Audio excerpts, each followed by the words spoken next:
Hi everyone, today we're going to talk about 4.2 measure of spread. Okay, and a couple things I want you guys to have some idea about.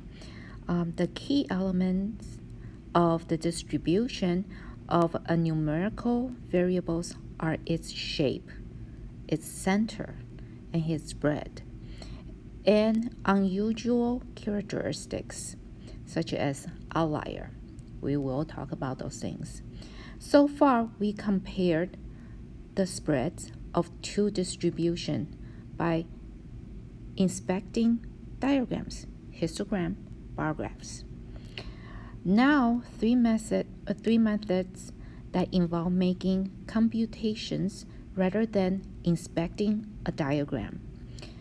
One kind of numerical summary for a set of data is a measure of center.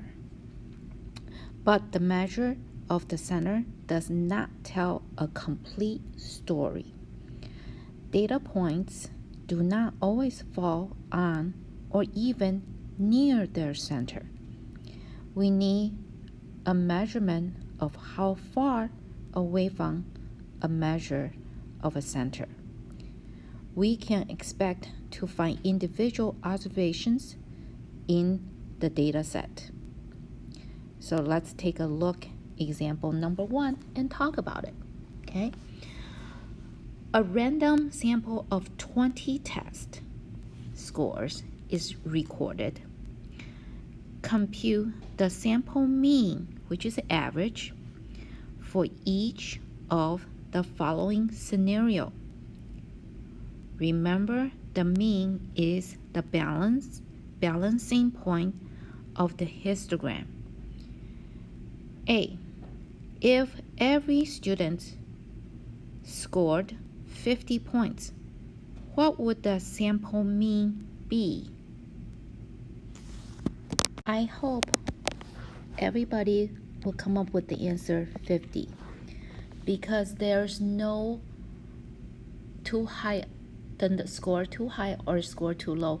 They don't need to balance it out. The balancing point is at 50 because everybody got 50. Okay, 50 points. B. If half of the students scored 0 points, and half the student scored 100 points, what would the sample mean? So let's just assume the example is a 1 0 and 1 100. The same thing if you have 2 0, 2 100, because it's halfway. You will say 0 plus 100 divided by 2. And that's 100 divided by 2. Oh, it's 50 again. So in this case, what would the sample mean? Sample mean is 50. Because it's average.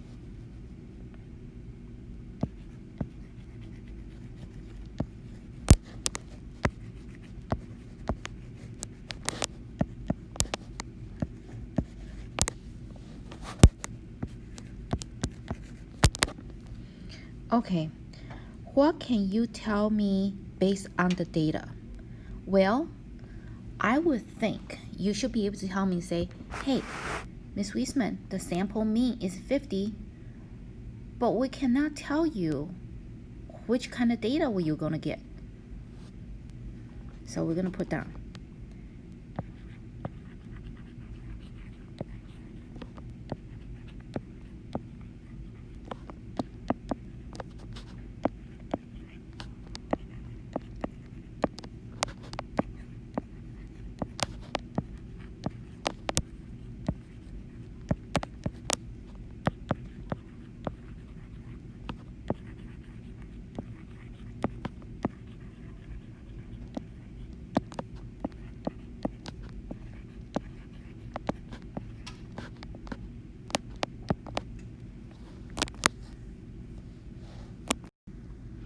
Okay, definitions. We are going to talk about a few of them. First of all is measure of dispersion, and that's variation. And that means numerical summaries that measure the spread in the data. Okay, the spread. So in this case, two ways we're going to measure dispersion. And number one is going to be the range. And the range is very important that you guys have to think about. It's not resistant. And what does that mean? That means when you have a high range or low range compared to a different kind of range, you will pull that data, you will pull that range numbers in different directions. So when they say non-resistant is if you have one that's really, really out there, it will change the range from the smallest number to the biggest number. So in that case, it's not resistant. It's not something that cannot be easily influenced. It's something that can be influenced very easily if you have very extreme data. And that is, to find that is the distance between the maximum and the minimum value in the data set. So the formula is we use the big letter cap R equals the largest observation minus the smallest observation. So just pretty much the max minus the min, okay? So let's talk about that.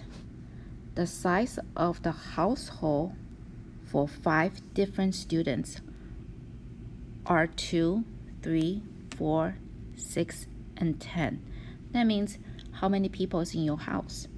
The range will be the biggest number, 10, minus 2, the small amount of people in your house, and that's 8 people.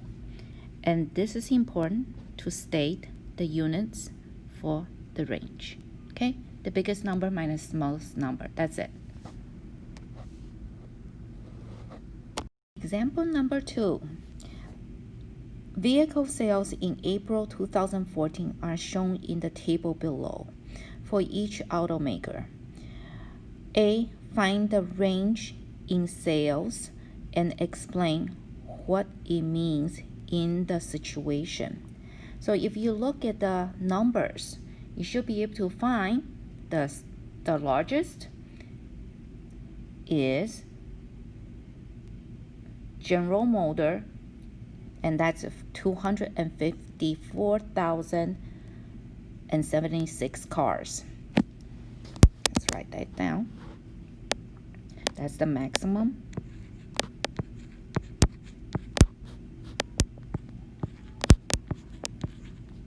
Minus the least amount car was sold is Subaru, and that is 40,000 and 083. And when you put them when you subtract them, the answer is going to be 213,993. So once we find 213,993 vehicles was the range, what we can answer the question. It says explain what it means in this situation. It means this suggests that the spread of the vehicle sales of the automakers is quite large, and that's what the spread of the from how many cars being sold by each company is huge. So I'm gonna pause this and write it down, and you guys can copy it. Okay. Talk about the quartiles. Okay, first thing, lower quartiles is the first quartiles, the median of the lower half of the data. Okay, that means if the median is in the middle, the lower half of the median. Well, median is at 50%. So in this case, when they say quartile, lower half, that's really What's half of 0 between 0 and 50? 25. So that's actually the first quartile is at 25%, if you can keep that in mind. Okay, and then middle quartile, that's the second quarter. That's the median, which is the 50% that we talked about before of the whole data set. Okay, and the next one is the upper quartile. The upper quartile is between the median, which is 50% of 50 to 100. So therefore 75. So in this case, if you want to think about it, this is like the 25% mark. This is like the 50% mark. And this is about the 75% mark. Definition of an interquartile range, and that is going to be IQR. An IQR is going to be what they say between 25%, which is lower quartile, to 75%. That's upper quartile or the third quartile. Okay, so in this case, if you want to think about 25% at first quarter, 50% on second quarter, 75% third quarter, and the interquartile IQR is between this one and this one. That is the third quartile. I'm sorry, IQR.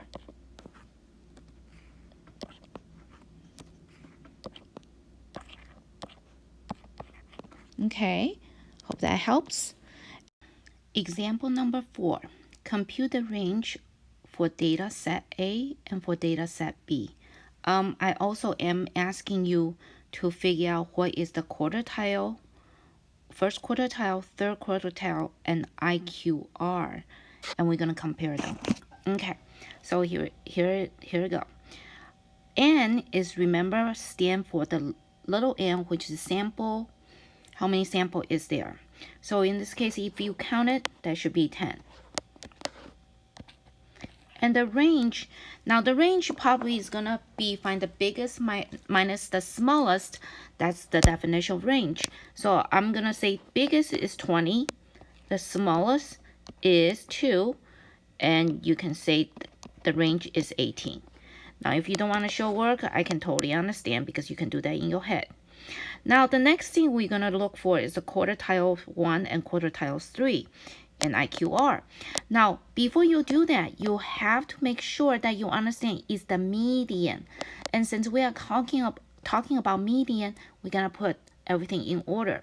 So if you put everything in order, you will start with 2. So that's 2, 3, 2, 3, 4, 5, 2 of them, 6, 6, and 7,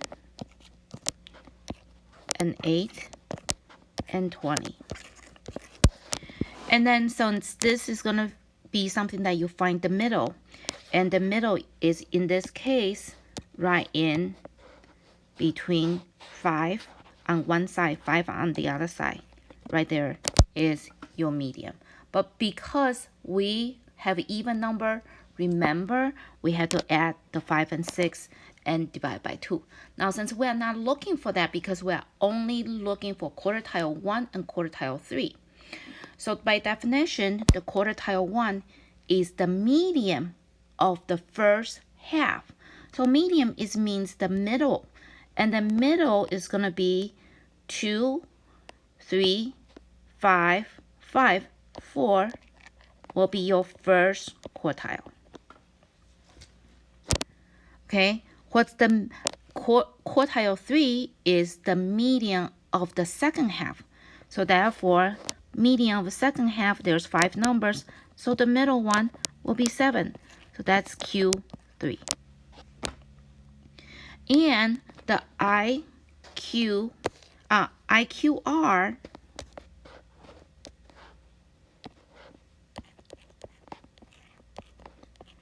is equal to Q3 minus Q1, and in this case, it's 7 minus 4, that is 3. So we're going to fill in the numbers. So quartile 1 is 4, quartile 3 is 7, IQR is 3. Data set B. Pause it right now, and I'll show you the answer in a minute. But make sure you show your work, because I will be looking for that on your note for your note points. Okay, I gave you guys the answer for data set B. So now the thing is, they want you to compare what's the difference between the two set of data. Well, I will tell you right now, the two set of data, the range for data set A and data set B is data set A has bigger spread. That's all. It just the range of the numbers is wider. Okay, so we're gonna just write that down.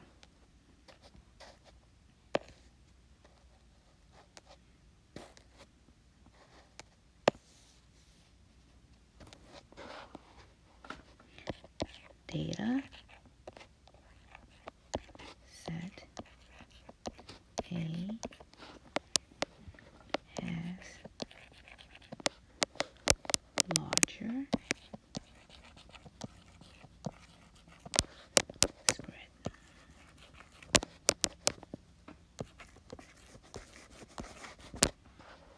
Than data set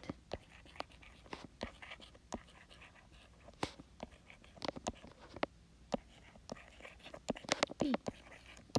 Okay. All right, next one. So now, what are some of the problems? Well, problem with range calculation. The spread, this is going back to the sales of the vehicle. The spread of the vehicle sales of the automakers are quite large. And the second one is that no matter how many observations there are, the range is only taking into account only 2 observations, the smallest, the biggest. Okay, so in this case, the smallest could be really off the wall, or the largest could be really off the wall, then we wouldn't know anything in between. So it's not as accurate, because you want to have more samples, then it has more true picture of everything.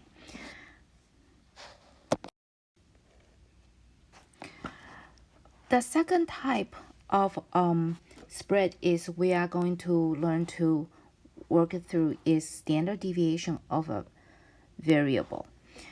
And then, so in this case, you define, there's some definitions, population variance, the average square distance the population data points fall from their mean. So that is going to be just sigma squared equals summation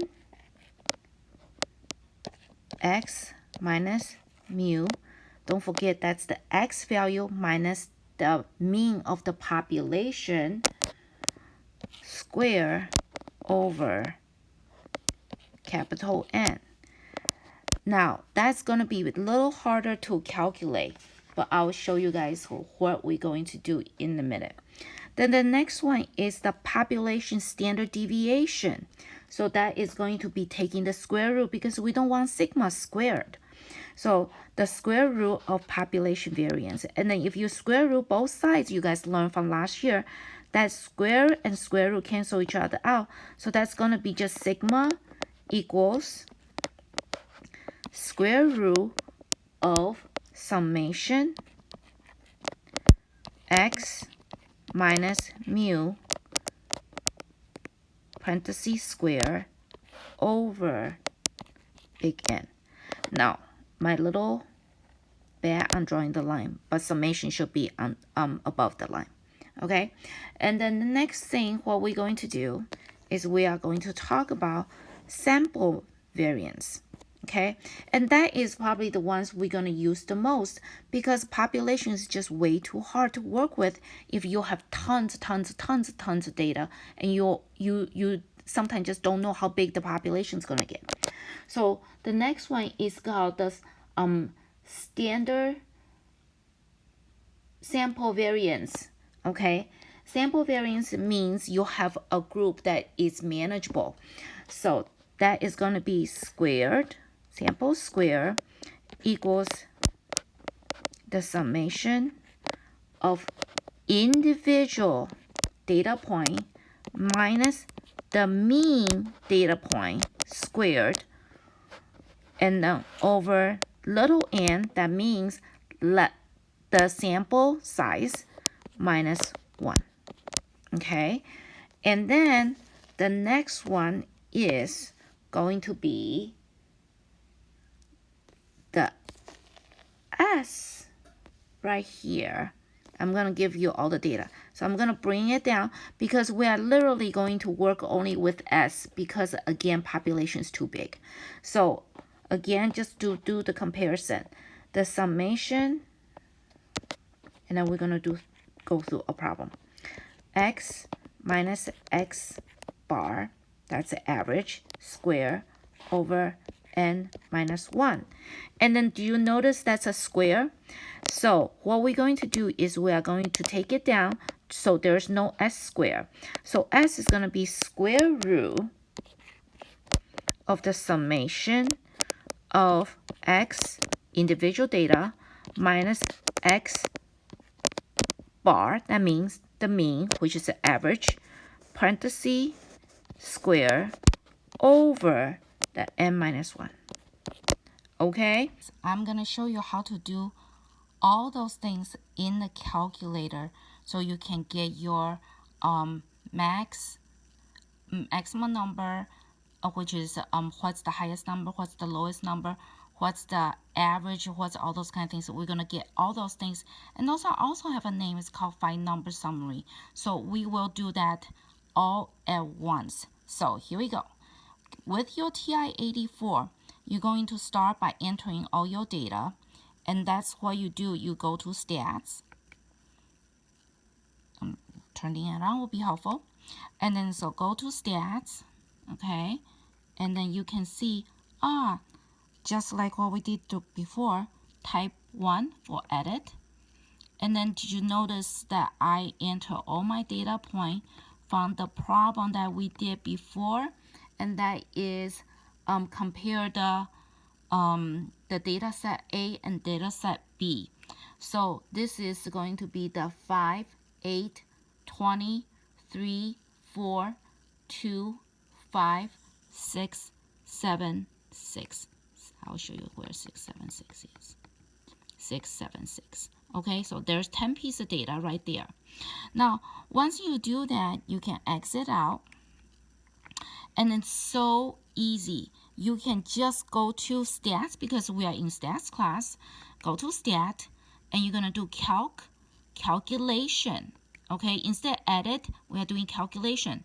Now, do you guys remember you put your data in list 1? And then so therefore, we are going to do first var stats. So that's number 1 right there. You're going to type 1.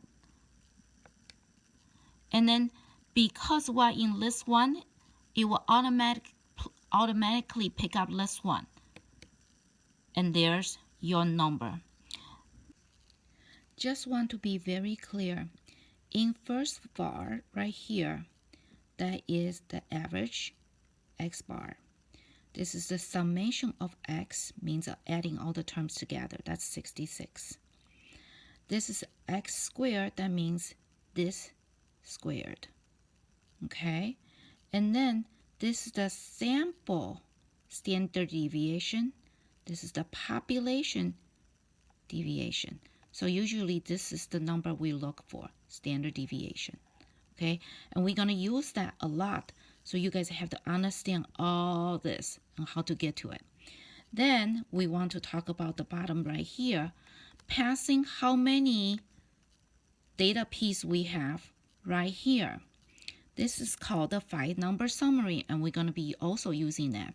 The smallest 2, the quartile 1 is 4, the medium is 5.5, the quartile 3 is 7, and the maximum number is 20. So this is called the 5-number summary right here. Okay, so just make sure you understand the vocabulary. In this case, after I just show you guys how to do it on the calculator, the number for the set A, the standard deviation, is going to be 5.037. And then the next one, you guys try it and see did you get the same answer. Pause it if you don't want to see the answer right now. Standard deviation should be 2.700. All right, so now compare the standard deviation for the wait time for the restaurant A and restaurant B. This is restaurant A and restaurant B's wait time. Standard deviation is 5 minutes to 2.7 minutes. On average, the wait time at the restaurant A varies more from their mean than restaurant B. What does standard deviation mean and what is that compared to the mean? What they are saying is standard deviation is 5 minutes to 2.7 minutes, which is right here. Okay? Then, on average, the wait time at restaurant A varies more from their mean. Now, I put the mean right here for you guys. And what that means is saying, okay, my data point from all the piece of data right here is all the distance add together from the data piece compared to that. All the data distance from that is going to be averaged together is 5.037. And that's kind of hard to understand because of then you have a 20 piece, 20, so that's a further away. So standard deviation is measuring the points, how far they are away from the mean, and summarize them and subtract. So if you think about it, maybe this one will be a little bit better right here if you think. So this is my standard deviation. So it's 1, 2, 3, 4. It's about at 4.58. This is, let's say this is 4.58. Okay. Now the 1 is down here. The 4 is right here. The 10 is up here. And what they are really measuring is how far is this distance from my mean? How far is the 4 away from my mean? How far is my 10 away from my mean? All those distance add together, square, and square rooted divide by n minus 1. So I hope that helps a little bit to explain. So this one is really, if you want to think about it, this is why standard deviation is a little bit complicated to figure out. But if you understand it, it's really a very nice way to try to figure out the distance away from it. So in this case, what you have to do is you have to think about this is the average is, oh, I just deleted it. Okay, the average is 6.54. So here's my 6.54. Let's say this is 6.54. And then I have points that's 5 down here. I have points 8 up here. I have points 20 up here. And I have points at 3 right here. And then so forth and so forth. And they are actually trying to add together the distance from those points away from the median, the mean. So then you do all those formulas. So that way it's measuring how far is the distance from each point of data to the middle, the average. So the data is a little bit more accurate. Average the wait time at the restaurant A varies more because they have further data point pieces. And then so the standard deviation, this one is 5.037, the other one's 2.7. So therefore, the data points from the first set is further away. So therefore, you have the wider range compared to the second one.